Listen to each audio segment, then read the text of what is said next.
s'étendait même en dehors de l'Afrique du Nord. Fondateur de l'association des Oulamas, il a entrepris de rénover l'islam algérien tout en combattant les préjugés, les superstitions du maraboutisme et l'influence des marabouts. Son activité d'apparence essentiellement religieuse a débordé très largement dans le domaine politique. Et il a formé toute une génération de chioux fanatiquement religieux et anti-français. Il prit avant la guerre de 1939 une part active au Congrès musulman et fit partie de la délégation qui défendit à Paris, auprès du gouvernement, les aspirations des Algériens entre guillemets. Il doit être considéré comme le père spirituel des mouvements de rébellion de 1945 et de 1954 et l'inspirateur de la doctrine du FLN.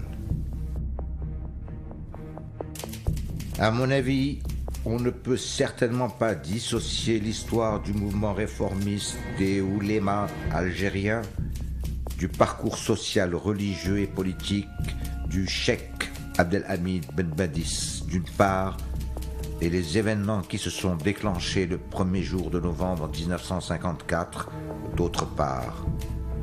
Ainsi, il apparaît clairement qu'Abdelhamid Ben Badis n'a pas été seulement l'un des précurseurs du mouvement national, mais il était parmi les grands pionniers du soulèvement et du mouvement national algérien.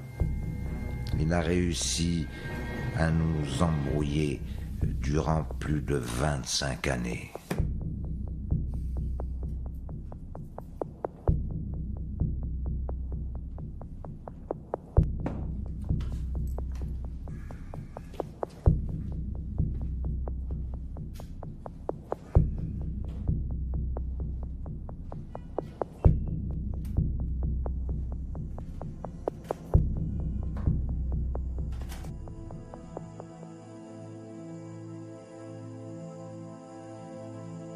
بمثلك تعتز البلاد وتفخر وتزهر بالعلم المنير وتزخر. طبعت على العلم، طبعت على